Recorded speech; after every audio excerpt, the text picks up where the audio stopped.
Hello, कैसे हो आप सभी लोग। द पॉलिटिकल मास्टर में एक बार फिर से आप सभी का स्वागत है। 15 और 17 फरवरी क्लास 9 सामाजिक विज्ञान एसएसटी का पेपर है और 15 और 17 फरवरी को लेकर हमने एक मोस्ट इम्पॉर्टेंट वीडियो आप सभी के लिए जो है बनाई है। सो इस वीडियो में हमने सैम्पल पेपर को जो है कंप्लीट सॉल्व किया है और उन मोस्ट इम्पॉर्टेंट क्वेश्चंस को इसमें हमने सॉल्व किया है जो एग्ज़ाम के पॉइंट ऑफ व्यू से बहुत महत्वपूर्ण है। और इसी पैटर्न पर ऐसे एक क्वेश्चन आपको 15 और 17 फरवरी को देखने को मिल जाएगा।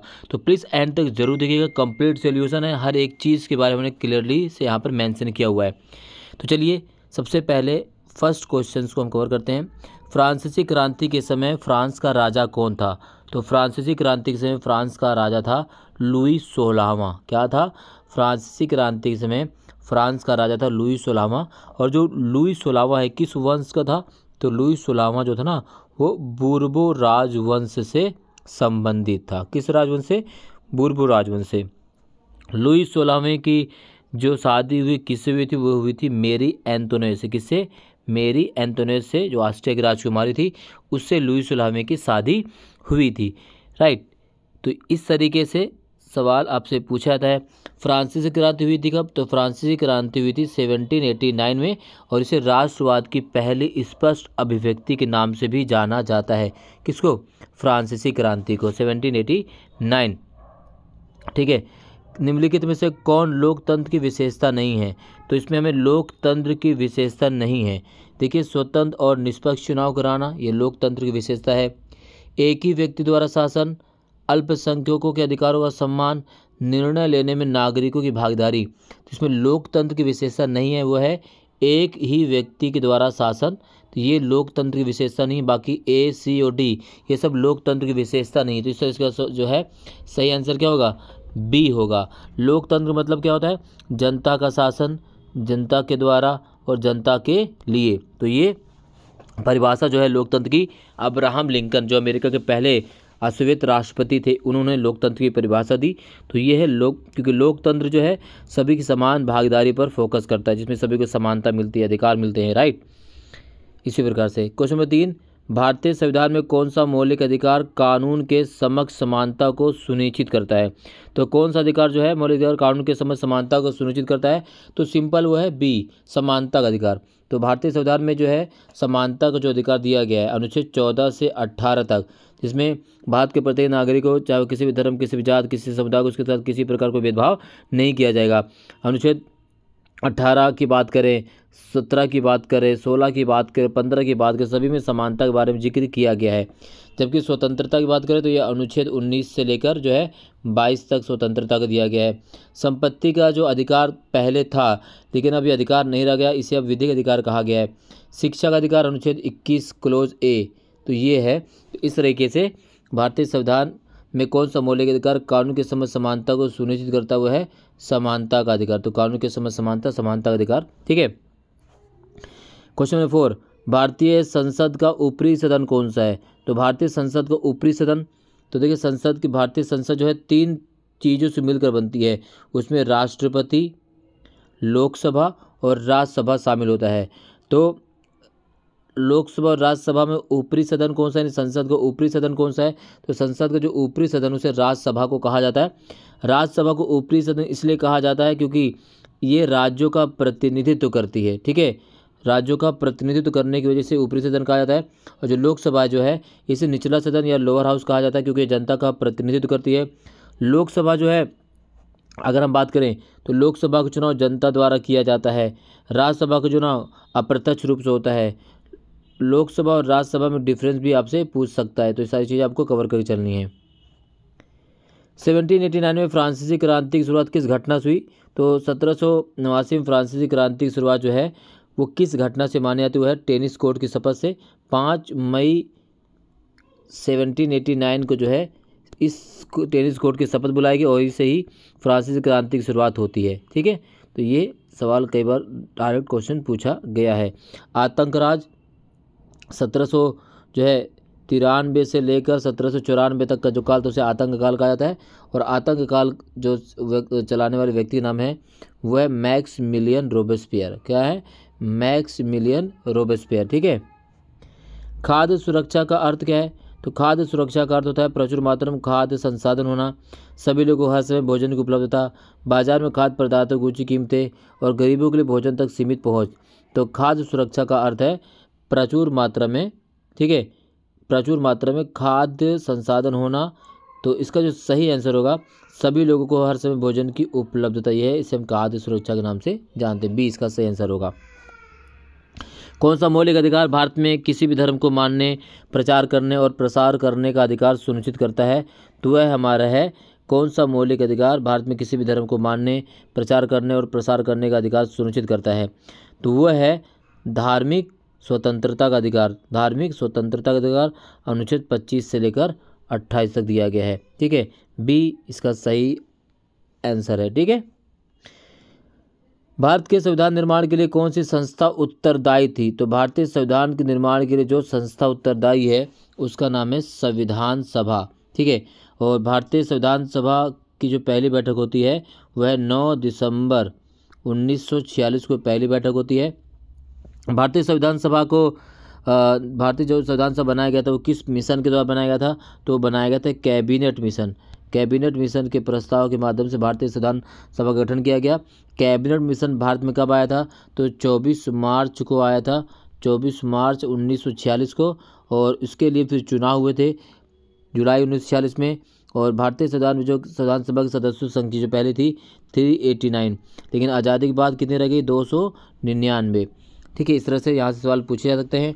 और अगर हम बात करें तो भारतीय संविधान की अंतिम बैठक होती है, अंतिम बैठक की अगर हम बात करें तो अंतिम बैठक होती है वो होती 24 जनवरी 1950 को भारतीय संविधान सभा की अंतिम बैठक होती है। 26 जनवरी 1950 को हमारा संविधान जो है लागू किया जाता है, ठीक है। इसके अलावा भारतीय संविधान की उद्देश्य प्रस्ताव कब पेश किया गया? 13 दिसंबर 1946 को जो है उद्देश्य प्रस्ताव पेश किया गया। और साथ साथ इस उद्देश्य प्रस्ताव को कब पास किया गया? तो 22 जनवरी 1947 को पास किया गया। और किसने पेश किया था? तो पेश करने वाले व्यक्ति थे पंडित जवाहरलाल नेहरू, ठीक है। इस प्रकार से सवाल आपके एग्जाम में आ सकता है। प्रारूप समिति के अध्यक्ष कौन थे? तो प्रारूप समिति के अध्यक्ष थे डॉक्टर BR अम्बेडकर। संविधान सभा के अध्यक्ष कौन थे? वो थे डॉक्टर राजेंद्र प्रसाद, ठीक है। इस प्रकार से सवाल पूछा जाता है पेपर में। भारत में राज्यों को खाद्यान्न वितरण के लिए कौन सी संस्था जिम्मेदार है? तो खाद्यान्न वितरण की जो संस्था जो जिम्मेदार वो है FCI, जिसे कहा जाता है भारतीय खाद्य निगम, FCI, food corporation of India. Reserve bank, बैंकों का बैंक, ये नोट जारी करता है, ठीक है। भारतीय संविधान का अनुच्छेद 19 किससे संबंधित है? तो भारतीय संविधान का जो अनुच्छेद जो है वह स्वतंत्रता अनुच्छेद 19 से लेकर 22 तक 6 जो है इसमें हम स्वतंत्रता का अधिकार का जिक्र किया गया है। और अनुच्छेद 19 में 6 प्रकार की स्वतंत्रता की बात की गई है, ठीक है। समानता का अधिकार 14 से 18 है। संवैधानिक उपचाराधिकार अनुच्छेद 32 है। संपत्ति का अधिकार पहले था, अब इसे अनुच्छेद 300 का के तहत एक विधि अधिकार मान लिया गया है, ठीक है। एडोल्फ हिटलर जर्मनी में किस राजनीतिक दल का नेता थे? तो एडोल्फ हिटलर जो है जर्मनी में किस राजनीतिक दल का नेता थे? वो थे national socialist German workers party के नेता का नाम क्या था? Adolf Hitler, right. भारत में मानसूनी हवाएं किस महासागर से प्रभावित होती हैं? तो भारत में जो मानसूनी हवाएं हैं वो जिस महासागर से प्रभावित होती हैं वो हैं हिंद महासागर। बी इसका सही आंसर है। भारत में कौन सी संस्था चुनाव कराने और स्वतंत्र और निष्पक्ष चुनाव प्रक्रिया सुनिश्चित करने के लिए जिम्मेदार है? तो वो है संस्था निर्वाचन आयोग। निर्वाचन आयोग, ठीक है। चुनाव कराने की जिम्मेदारी निर्वाचन आयोग के पास होती है। चुनाव सीमांकन करने की जिम्मेदारी परिसीमन आयोग के पास होती है। और निर्वाचन आयोग के जो अध्यक्ष नियुक्ति कौन करता है? राष्ट्रपति करता है, ठीक है। गंगा नदी का उद्गम स्थल क्या है? तो गंगा नदी कहाँ से निकलती है? तो गंगा नदी निकलती है गंगोत्री ग्लेशियर से। कहाँ से? गंगोत्री ग्लेशियर से। मानव पूंजी की अवधारणा में शामिल क्या है? तो मानव पूंजी की अवधारणा में शामिल है वह है कौशल, ज्ञान और शिक्षा। क्या शामिल है? कौशल, ज्ञान और शिक्षा। डी इसका सही आंसर है। भारत में आम चुनाव के लिए मतदान की न्यूनतम आयु क्या है? तो मतदान की न्यूनतम आयु भारत में वर्तमान में 18 वर्ष है। पहले ये 19 वर्ष थी, पहले 21 वर्ष, माफ कीजिएगा 21 वर्ष थी, जिसे 1989 में घटाकर कितना कर दिया गया, 18 वर्ष कर दिया। तो बाद में क्या है, 18 वर्ष, जिसे हम सार्वभौम वयस्क के मताधिकार के नाम से जानते हैं। यानी भारत का प्रत्येक नागरिक, चाहे वो किसी भी धर्म, किसी भी जात, किसी भी समुदाय, किसी भी लिंग, किसी भी क्षेत्र से संबंधित हो, अगर वो भारतीय नागरिक है और उसका नाम मतदाता पहचान पत्र में सूची में है, तो वो मतदान करने का अधिकार रखता है। कथन और कारण वाले क्वेश्चन पूछा गया है।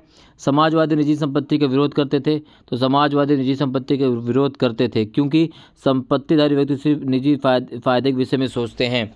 तो संकल्पना सावकार दोनों सही, परंतु व्याख्या सही नहीं है। नेल्सन मंडेला को 28 वर्षों तक दक्षिण अफ्रीका के रोबेन द्वीप में कैद कर रखा गया, बिल्कुल ठीक है। और नेल्सन मंडेला ने रंगभेद का विरोध किया, तो इसी प्रकार से कथन और कारण दोनों सही है। नेल्सन मंडेला की बुक का नाम क्या है, the long walk to freedom, ठीक है। यहाँ से क्वेश्चन पूछा जा सकता है। इसी प्रकार से रूसो, है ना, रूसो से भी सवाल पूछा जाता है, तो उनकी पुस्तक से पूछा जा सकता है। तापी एक मौसमी नदी है, तो बिल्कुल सही है। तापी हिमालय की नदी है, तो तापी हिमालय की नहीं है, ठीक है। तो तापी क्या है, दक्षिण भारत की नदी है। तो कथन संकल्पना क्या है, सही है, और कारण आर गलत है, तो सी इसका सही आंसर है। कृषक क्षेत्र में मौसमी बेरोजगारी पाई जाती है, तो बिल्कुल कृषक क्षेत्र में मौसमी बेरोजगारी पाई जाती है क्योंकि ग्रामीण क्षेत्र में शिक्षित बेरोजगारी दर अधिक है। तो ग्रामीण क्षेत्र में शिक्षित बेरोजगारी दर अधिक है, तो कथन और कारण बिल्कुल सही है, लेकिन व्याख्या सही नहीं है, बी इसका सही आंसर है। इसी प्रकार देख सकते हैं, ये क्वेश्चन 21 से 22, 23 जितने भी लघु उत्तरी क्वेश्चन है, अति लघु उत्तरी क्वेश्चन है, उन सभी को हमने ना इसका कंप्लीट आंसर इसी वीडियो में है। तो एक क्वेश्चन आप देख सकते हैं, नाजी विचारधारा की प्रमुख विशेषताओं का वर्णन कीजिए, अथवा दूसरे विश्व युद्ध में हिटलर की भूमिका पर प्रकाश डालिए। हर एक क्वेश्चन का आंसर हमने, इससे संबंधित जितने भी क्वेश्चन पूछे जा सकते हैं, उन सभी क्वेश्चन का हमने आंसर जो है सीधा आपके साथ शेयर किया है। तो ये कंप्लीट वीडियो आपको कवर करना है और हर एक क्वेश्चन का आंसर आपको इसी वीडियो में मिलने वाला है। तो एंड तक देखना मत भूलिएगा। जितने भी क्वेश्चन यहाँ पर हैं, हर एक क्वेश्चन का हमने बारीकी से उत्तर दिया है। सिर्फ उत्तर ही नहीं दिया है, इससे संबंधित और कैसे कैसे क्वेश्चन आपसे पूछे जा सकते हैं, जो भी क्वेश्चन बन सकते हैं, उन सभी को हमने सिंगल वीडियो में समाहित किया है। तो प्लीज़ एंड तक ज़रूर देखिएगा और इसे शेयर कीजिए अपने सभी दोस्तों के साथ, अपने सहपाठियों के साथ, अपने स्कूल ग्रुप में, ताकि हर बच्चा अच्छे नंबर से उत्तीर्ण हो सके। अगर ये आपने कंप्लीट वीडियो देख ली तो डेफिनेटली मैं आप सभी से गारंटी कहता हूँ कि आप सोशल साइंस, सामाजिक विज्ञान में 80 में से 80 नंबर लाने की पूरी क्षमता रखेंगे, ठीक है। मैप के साथ साथ भी हमने सभी चीज़ें कवर कर रखी हैं, ठीक है। तो देखिए यहाँ पे सभी उत्तर हैं, आप देख सकते हैं। तो नाज़ी सोच के खास पहलू कौन कौन से थे, तो नाज़ी विचारधारा क्या थी, जर्मनी में हिटलर द्वारा कौन सी विचारधारा जो है फैलाया गया, तो जातीय वांशिक श्रेष्ठता, यहूदियों का विरोध, साम्यवाद और लोकतंत्र का विरोध, सैन्यवाद, तानाशाही शासन, ये 3 नंबर में, 5 नंबर में पूछा जा सकता है। भारत की जलवायु को प्रभावित करने वाले कारक, ये इसमें 2 नंबर से पूछा गया है और ये 5 नंबर से भी आपसे पूछा जा सकता है। तो भारत की जलवायु को प्रभावित करने वाले कारक, ये मोस्ट इम्पोर्टेंट है, ठीक है। भारत की जलवायु को प्रभावित करने वाले कारक, ठीक है। इसी प्रकार से भारत में निर्धनता रेखा का आकलन कैसे किया जाता है, तो भारत में निर्धनता रेखा का जो आकलन है वो है आय विधि और व्यय विधि से ही किया जाता है, ठीक है, आय और व्यय विधि, ठीक है। तो ये चीज़ें आपको कवर कर लेनी है, यहाँ से डेफिनेटली क्वेश्चन आएगा पेपर में। इसी प्रकार से आप देख सकते हैं, खाद्य सुरक्षा क्या है, तो सभी व्यक्तियों को खाद्य की उपलब्धता तक पहुंच और उसे खरीदने की क्षमता और पूर्ति में बाधा न होने को खाद्य की सुरक्षा कहा जाए। क्या है, सभी व्यक्तियों को खाद्य की उपलब्धता तक पहुंच और उसे खरीदने की क्षमता और पूर्ति में बाधा न होने को हम क्या कहते हैं, खाद्य सुरक्षा कहते हैं। खाद्य सुरक्षा के आयाम क्या क्या हैं, उपलब्धता, खाद्य तक पहुँच और खाद्य पदार्थों खरीदने के पर्याप्त धन की उपलब्धता। तो ये चीज़ आपको कवर करना है।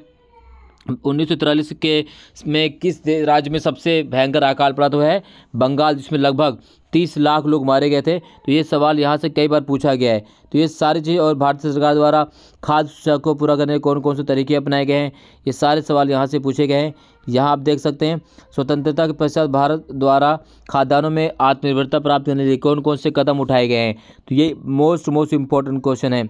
सहकारी समितियों की खाद्य सुरक्षा में भूमिका क्या है, ठीक है। खाद्य सुरक्षा भूमिका के यहाँ से सवाल पूछा जाता है। इसके साथ साथ क्या आप इस विचार से सहमत है कि लोकतंत्र जो है सर्वश्रेष्ठ शासन प्रणाली है?